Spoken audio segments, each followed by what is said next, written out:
Më 14 nëntor, konsulli i përgjithshëm i Republikës së Kosovës në Toronto, zoti Kadri Dakaj, hapi dyert e konsullatës për të pritur bashkëdhetarët shqiptar nga të gjitha krahinat shqiptare në inaugurimin e ambientit më të ri të konsullatës së Kosovës në Toronto.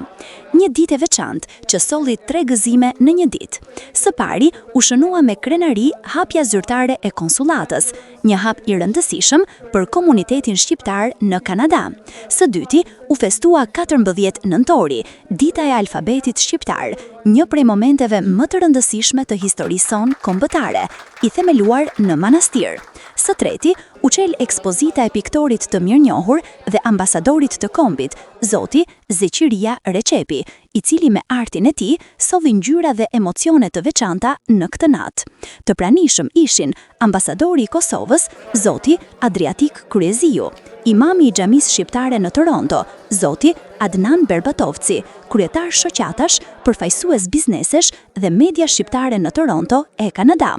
Nuk munguan urimet e përzemërta të ambasadores së Shqipërisë, zonjës Artemis Mallo. Mbrëmja u ngjyros edhe më shumë nga interpretimet artistike të këngëtares Trinka Rexhepi, e shoqëruar në piano nga Gojart Kodra, duke krijuar një atmosferë të ngrohtë dhe mjaft emocionuese. Pas programit zyrtar, festa vazhdoi me një koktejl rasti, ku të pranishmit ndan mesazhe miqësie, bashkimi dhe vlerash atëdhetare të frymëzuar nga dëshira për të lënë gjurmë për brezat shqiptar që do të vinë. Alp TV Kanada ju sjell nga afër momentet më të bukura të kësaj nate historike për komunitetin shqiptar në Toronto. Ambasadorit të Republikës së Kosovës, shkërqësisë së tij Adriatik Kryeziu. Të nderuar bashkëdhetar, musafirë dhe ju të pranishëm, kam kënaqësinë e veçantë jemi sonte së bashku këtu për të shënuar një moment të domethënës për përfaqësimin diplomatik dhe konsullor të Republikës së Kosovës në Kanada, kalimin me objektet e reja të konsullatës tonë përgjithshme këtu në Toronto. Ky hap padyshim simbolizon jo vetëm zgjerimin e hapësirave operuese e pranisë sonë institucionale, por edhe përkushtimin tonë për të ofruar qytetarëve tanë shërbime më cilësore, më afër dhe më efikase. Konsullata është ura kryesore që lidh qytetarët tanë me ardheun dhe diasporën. Ambientet e reja do të jenë jo vetëm vende pune, por edhe shtëpi e përbashkët për komunitetin e diasporës tonë në Kanada, vend ku kultura, identiteti dhe bashkëpunimi ndërkohën e forcohen çdo ditë e më shumë. Ambientet e reja në Toronto vijnë edhe në kuadër të ndryshimeve të tjera kadrovike, edhe ndryshime të tjera logjistike e ambientet të reja që po ashtu presin si Republikë e Kosovës, ti kemi së shpejti edhe në Ottawa, ku presin që Republika e Kosovës të ketë objektin e saj të vlerë si provën qeveritare dhe që do të funksionojë si shtëpi e përhershme e vendit tuaj në Kanada. Projekt ky i cili pritet të merr formë gjatë javës dhe muajve në vijim. Duke ju gëzuar sukseset të tilla dhe përkushtimit për zgjerim të bashkëpunimit mes Kanadas e Kosovës, shpreh mirënjohjen time për të gjithë ata që kontribuan në këtë proces, padyshim dhe parazgjetas kolegëve në konsullatën tonë në Toronto, institucionet e Republikës Kosovës për gatishmërinë e tyre për të na qëndruar mbrapa dhe komunitetit të diasporës për mbështetjen e vazhdueshme që vazhdoni të ofroni për neve si ambasadë dhe konsullat. Uroj që zoti konsull që këto hapësira të reja të jenë një fillim i mbar për suksesit tutje në shërbim të qytetarëve tanë e të përfaqësimit dinjitos të Republikës së Kosovës në Kanada. Të nderuar pranishëm, sot mbasi jemi në vigjilje të një momenti të rëndësishëm që konsideroj se është me rëndësi ta ngrisim edhe ta lartësojmë, kujtojmë me krenari sonte një nga ngjarjet më të ndritura të historisë së kombit tonë, Kongresin e Manastirit të vitit 1908, ngjarje kjo që bashkoi mendjet dhe zemrat e madhe shqiptare për një qëllim të shenjtë, bashkimin e kombit përmes gjuhës. Vendimi i patriotëve të kohës për të njësuar alfabetin e gjuhës shqipe nuk ishte thjesht një akt kulturor, por një hap madhor drejt pavarësisë politike, vetdijes kombëtare dhe identitetit tonë të përbashkët. Ne, pasardhësit e atij ideali, kemi sot detyrimin moral dhe historik që ta ruajmë, ta kultivojmë dhe lartësojmë gjuhën tonë, duke e bërë atë një mjet të zhvillimit të diplomacisë dhe kulturës tonë moderne, Andaj, edhe këto ambiente të reja të konsulatës tonë në Toronto do të shkojnë në këtë funksion. Lavdi dhe nderim për figurat e drejtura të Kongresit të Manastirit, që me përkushtim dhe dashuri për kombin, vunë themelet e identitetit tonë të përbashkët. Të nderuar bashkëdhetarë, ndërsa neve përmumbojmë, kujtojmë dhe festojmë sante sukseset dhe përpjekjet tona si institucionet të Republikës Kosovës dhe çdo herë në shërbim të qytetarëve tanë, si ambasador i Republikës Kosovës kam kënaqësinë të hapim edhe ekspozitën me fotografi të artistit tonë të mirënjohur nga diaspora, Zotit Zeqeja Regjepi, një krijues që përmes artit të tij na kujton se identiteti kombëtar dhe fryma krijuese shqiptare jetojnë kudo ku ndodhen bashkëdhetarët tanë. Kjo ekspozitë e Zotit Regjepi dhe iniciativat të tilla janë shembulli më i mirë dhe më i bukur i lidhjes mes diplomacisë e kulturës, dëshmi se diaspora jonë nuk është vetëm mur bashkimi, por edhe burim i vazhdueshëm i talentit, kreativitetit dhe krenarisë tonë kombëtare. Ju falenderit të gjithëve edhe një herë për pjesëmarrjen, për mbështetjen tuaj të vazhdueshme dhe ju uroj një mbrëmje të këndshme. Faleminderit. Dëshiroj të falenderoj për pjesëmarrjen të gjithë juve. Qëllimi edhe arsyeja pse na jemi sonte është pikërisht konsulli general Zotri Kadri Dakaj me gjithë ekipin e tij që arritën që për muajin e nëntorit për trashëgimimin e kulturës shqiptare që është edhe nga Parlamenti i Ontarios është shpall muaj i trashëgimisë. Kjo është edhe një sukses i gjithë atyre që kontribuan deri në sot që edhe kjo të ndodhë. Prandaj ne kemi durë të hapura që të veprojmë, punojmë dhe të krijojmë sa më shumë që të japim njerëzve edhe atë njohurinë tonë kombëtare se me çka jemi, çfarë potenciali kemi. Duke falenderuar dy ambasadat tona të Shqipërisë dhe të Kosovës, atë hierarkien e kemi, të thotë bashkëpunimin e kemi, përkrajën e kemi nga Ministritë e Diasporës të dy shteteve tona, dhe na mbetet që me të vërtetë të jemi bashkëpunëtor, të jemi përkras, të ndihmojmë ambasadat tona, që ne me të vërtetë kemi rast dhe mundësi të që japim atë kontributin tona sa mundemi. Unë kam një tëmet për çdo hapje të ekspozitës, nuk mujmë hapë ekspozitat pa shoqën teme.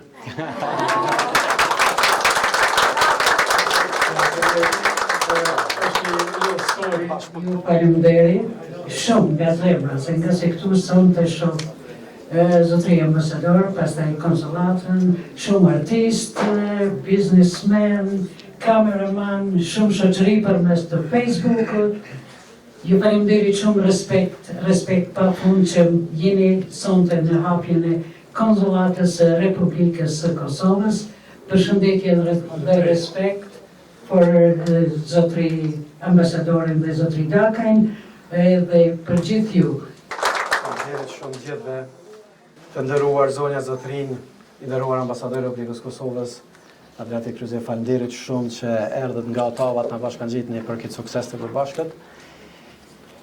Të nderuar kryetar të shoqatave në Ontario, gjithandej, të nderuar ish kryetar, aktivist, të nderuar artist nga Gjilani, faleminderit shumë për punën edhe kontributin tuaj, për praninë tuaj sonte bashkë me zonjën natyrisht, edhe familjen tuaj, nderuar zonja Kondaj, nderuar familja Kabashi, i nderuar zotin Drek Pjetri, ish kryetari i pajtimit të gjaqeve në Shqipëri, një arsimtar, një mësimdhënës, një kontribut.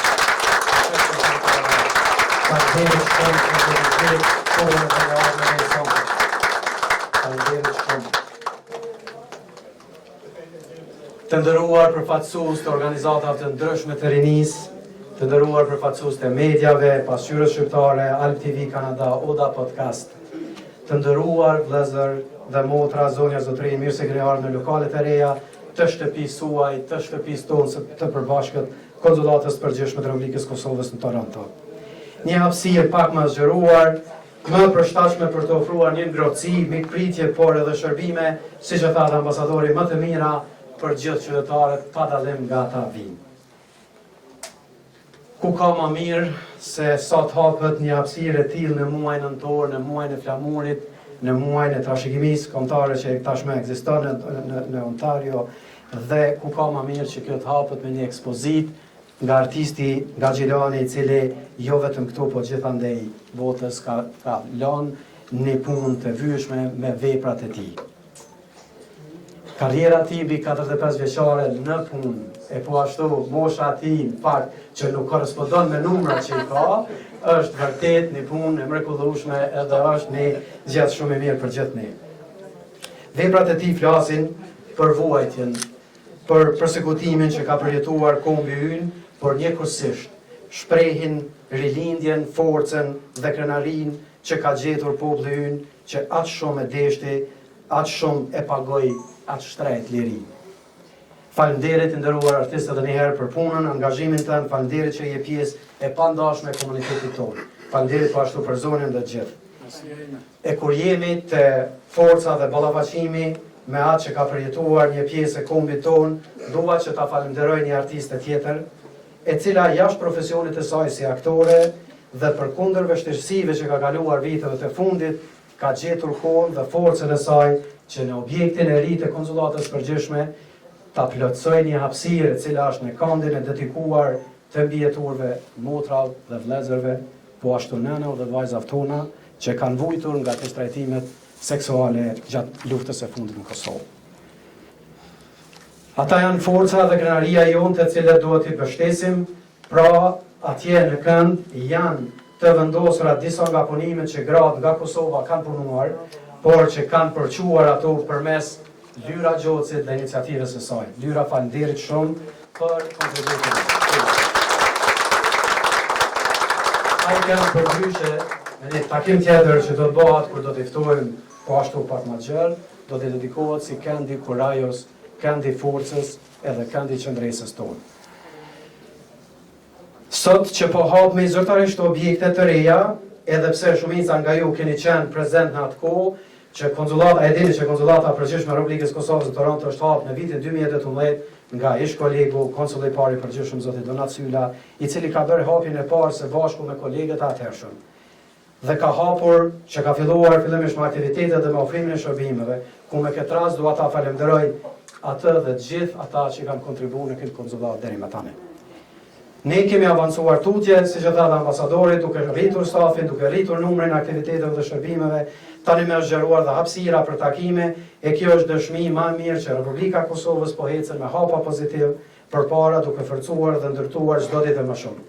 Shpresoj dhe besoj fuqishëm që të tjerët ambasadorë që do vinë mas neve do ta kenë mundësinë që ta ngrisin edhe ta blejnë objektet, e pse jo të blejnë edhe objektet Shqipërisë të Kosovës bashkërisht në Toronto.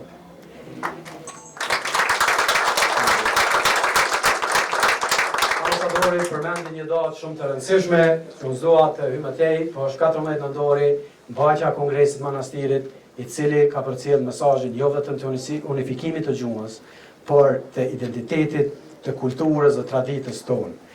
Unë po shfrytëzoj rastin këtu që t'ju bëj apel gjithë juve pa dallim që të bashkohemi dhe të punojmë sa më shumë që ta ruajmë, ta kultivojmë dhe ta avancojmë sa më edhe më tutje gjuhën shqipe këtu në Kanada apo dhe në gjithë botën.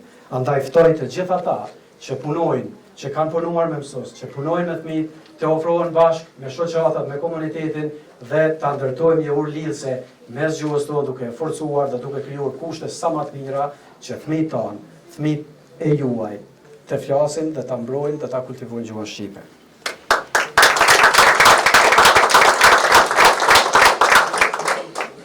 Unë nga që ambasadori përmendi shumicën prej pikave e falënderit që ma ka lecu punën, kështu që më lejoni për përfundim të jap disa falënderime për disa persona, tash nuk po du gjithë, do shta harroj t'i kanë me emër, por me gjithat ata që kanë kontribu direkt, na kanë ndihmuar që ta realizojmë këtë objekt, duke filluar nga një vajzë që ka lindur dhe rritur këtu është ajo arkitekja jonë që na kanë ndihmuar me dizajnin komplet në mënyrë vullnetare për punën tonë, është Iva Mema, falënderit shumë për dizajnin. Përjemi të falënderimet normalisht që do ta shfrytëzoj rastin të falenderoj kolegët tonë, sidomos sekretarin e përgjithshëm të Ministrisë të Punëve të Jashtme, zoti Ilir Muçaj, për miratimin e këtij objekti për aprovimin e gjitha kërkesave dhe mbështetjen logjistike financiare që na kanë dhënë që ne të realizojmë këtë objekt. Tani do të kaloj këto çdo punë që është bë prej firmave shqiptare, prej duarve të shqiptarëve dhe kam insistuar që ajo le të bëhet vetëm nga shqiptarët sepse kam pa që në diasporën tonë kemi gjitha të mirat që neve na duhen këtu në Kanada. Kështu që mos tyma ne ka firmat edhe ka punëtorë që janë, sepse kemi aq shumë artistë dhe aq shumë punëtorë që na kanë ndihmuar dhe janë këtu prezent. Dua ta falenderoj Fortesa Dekor dhe zotin Kujtim Hajrullahu për inventarin që e ka punuar dhe ka natyrisht me një kompenzim minimal financiar, por sa ma me punën, me tavolinën që na ka dhuruar dhe gjitha këtu përpjekjet që ka bërë ta realizojmë kohën e duhur. Falenderoj firmën Prentela e cila i ka punuar ato dekorët që janë për dritarët edhe zotin Bledar Qoqilej, këto që është. Falenderit shumë për punën. Falenderit shumë për punën. Tua të falenderoj për zëmështu disa kompani tjera që kanë ndihmuar pas një kompenzim, siç është Fitim Muharremi, që ka shtruar dyshemen, Gojard Kodrën, cilën e falenderoj se qysh ditën e parë na kanë ndihmuar me transportimin e gjërave, edhe pse larg ka ardhur fizikisht dhe i ka bajt, po ashtu me teknikën e zërimit të gjitha. Dua ta falenderoj me qenë të Gojardit, po du me falenderu veçanërisht Tringa Regjepi, e cila sonte do të na lëshoj këtë mbrëmje me muzikën dhe këngët e saj. Kështu që falenderit Andrit nga Kiçineri për punën, falenderit po ashtu kompaninë Old Mills që ka ofruar ushqimet për ne, falenderit zotit Imerhoti për po ashtu për ushqimet, falenderit mediave që janë këtu prezent, Alp TV, Kanada, Pasqyra Shqiptare dhe Albanian Oda Podcast për mbështetjen dhe punën që kanë bërë. Në fund, lejoni që t'i falenderoj këta pjesëtarët e ekipit tim, duke fillu me Sadatin, kisha lutë të ratë eja këto, Almen edhe fitoren, Katrinën Tutën që nga ambasadën në report, që është edhe të gamot e rejnë në ambasadën tonë. Dua t'i falenderoj për zëmërsisht për punën dhe kontributin, edhe për atë durimin që keni pas me ndëru këtë kohë, sepse s'ka qenë e lehtë. Por dua t'i falenderoj edhe disa persona tjerë. Barish, lutem praktikantët tonë nga komuniteti jonë shqiptar, me origjinë shqiptare, lutem Barish, please, kam here. Arviola Zogon, Valdrini, eja të lutëm. Ta janë praktikantë, studenta të rish që kanë vinë dhe janë rritë me Kanada, që dëshirojnë të bëjnë vinë dhe të një. Në këtë rast, do shta gjata pak, por ju kërkojnë ndjes për këta, po kisha atë shumë njerëz me falenderu, kam atë shumë njerëz me falenderu, po të gjithve falenderit për gjdo centimetër, gjdo minut kohës që uj që keni ba me ardhë këtu sonte më në bashki. Ky objekt do t'i dedikohet rive edhe trejave. Kjo hapësirë është e juja, është e jona, dhe andaj ju lutëm vini ta shfrytëzoni kush ka nevojë. Falenderit edhe një herë. Kongresi i Manastirit, aty ku lindi alfabeti dhe u bashkua gjuha shqipe. Në historinë e kombit shqiptar ka data që ndriçojnë si dritë në errësirë. Një nga këto është Kongresi i Manastirit, që u mbajt nga 14 deri në 22 nëntor të vitit 1908 në qytetin e Manastirit, sot Bitola, në Maqedoninë e Veriut. Ky kongres u bë themel për bashkimin shpirtëror dhe kulturor të shqiptarëve. Në atë kohë, Shqipëria ishte ende në sundimin osman. Shqiptarët flisnin të njëjtën gjuhë, por nuk kishin një alfabet të përbashkët. Disa shkruanin me shkronja arabe, disa me greke dhe disa me latine. Kjo i ndante dhe i pengonte shqiptarët të kishin libra, shkolla dhe një kulturë të bashkuar. Për këtë arsye në vitin 1908, patriotët shqiptar u mblodhën në manastir. Ishin përfaqësues nga të gjitha trevat shqiptare, nga Shkodra, Tirana, Elbasani, Korça, Kosova, Çamëria e deri në diasporë. Midis tyre ishin figura të mëdha si Mithat Frashëri, Gjergj Fishta, Luigi Gurakuqi, Ndre Mjeda dhe shumë të tjerë. Kongresi diskutoi gjatë për çështjen e alfabetit. Më në fund u vendos që alfabeti i gjuhës shqipe të bazohej në shkronjat latine, sepse ishte më i përshtatshëm për tingujt e Shqipës dhe më afër kulturës europiane. Ky vendim u mirëprit në të gjithat dheun. Pas kongresit të manastirit, u hapën shkolla shqipe, u botuan libra e gazeta në gjuhën amtare dhe shqiptarët filluan të ndiheshin më të bashkuar se kur më parë. Kongresi i manastirit nuk ishte thjesht një mbledhje për shkronja, ishte një akt kombëtar, një hap i madh drejt pavarësisë së Shqipërisë, që do shpallej vetëm 4 vjet më vonë, në vitin 1912. Alfabeti i manastirit është drita e gjuhës shqipe, ura që na bashkon dhe simboli i unitetit ton kombëtar. Pa gjuhë s'ka komb, pa shkronja s'ka dritë. Kongresi i manastirit ndezi një jetë të re për Shqipëri.